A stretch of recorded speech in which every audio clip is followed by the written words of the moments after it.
Hey crafty babes, super fun idea I've got for you today. Let's make this layout together. I am starting by making some squares that fit the letters or alpha stamps that I want to use for this because we are going to make ourselves a little crossword puzzle. We've just got two words here, but for you, depending on which alpha stamp you want to use, just make your squares or your rectangles a good size that would fit your letters to give them enough space. This is a February recap, so I am just using that E as kind of like the cross letter. You're going to see me move these letters around quite a bit just because I kind of am unsure if I want to do like ephemera and things heavy on one side and have the letters on another side, because I am also going to do something on the left side of the page. So I kind of wanted to see how I could balance it out. But I also just, am playing. And that's kind of the fun of something like this too, is that we're just playing. So I've got a bunch of stuff from my June kit called Meandering. And even though this is for February, the colors worked great because I've got that lemon cookie. I've got a little bit of yellow in the blanket on that top left card. And then everything else is a little bit kind of neutral, like browns. So I just figured that the pinks and yellows and throwing in some teal from the kit would be just absolutely perfect. It worked really well. So I've got an idea. I think I've decided to keep the words within the crossword on like this in the center-ish. I am just finding some pieces to, fill in. I don't want to fill in each square where the letters are. I just want to kind of decorate around them. I also want to use this pattern paper from the kit to kind of fill in the grid on the left side. And it's going to be super easy as far as just, it's going to be not too heavy on the ephemera and not too heavy on a technique or anything. Just very, very basic as far as a grid layout, highlighting some photos, and then something fun and different to do with the ephemera.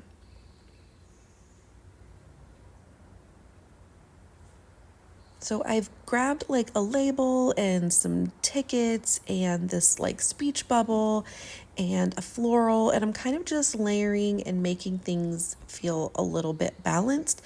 There are a couple of areas here where I am kind of using those the squares as a guide for where I want things to go, but it's not intentionally like I'm just filling in every single square.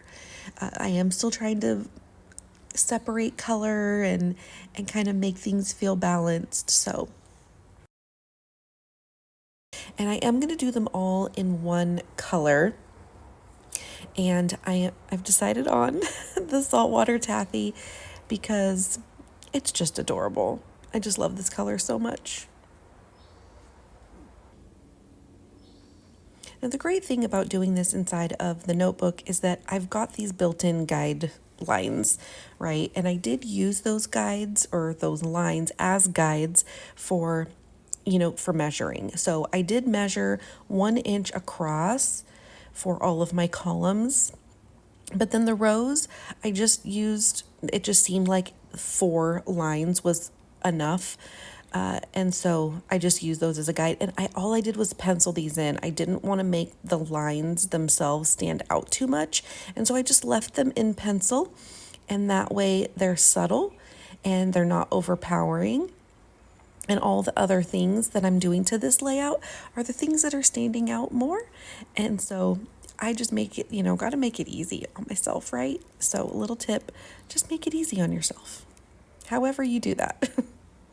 I think I've decided on some of the placement of these things and making this little cluster down here at the bottom with a label, making it a little bit crooked with a torn off little double ticket there, and then this cute little happy face flower right underneath, and then that star in the corner just to give it a little bit of color up there, spreading things around.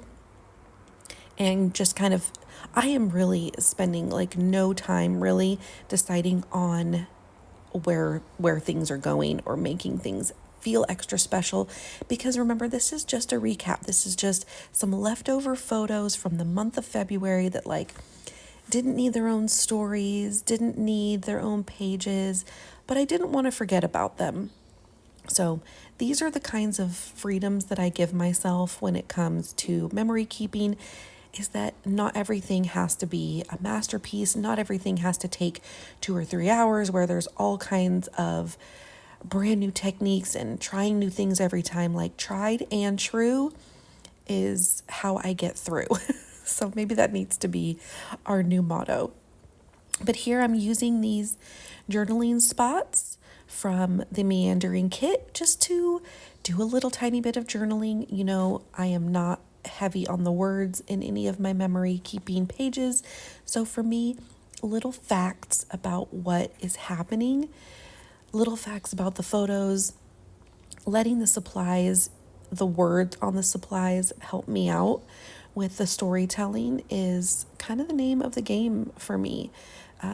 It doesn't require a ton of storytelling and brain work. I just get to be the most creative.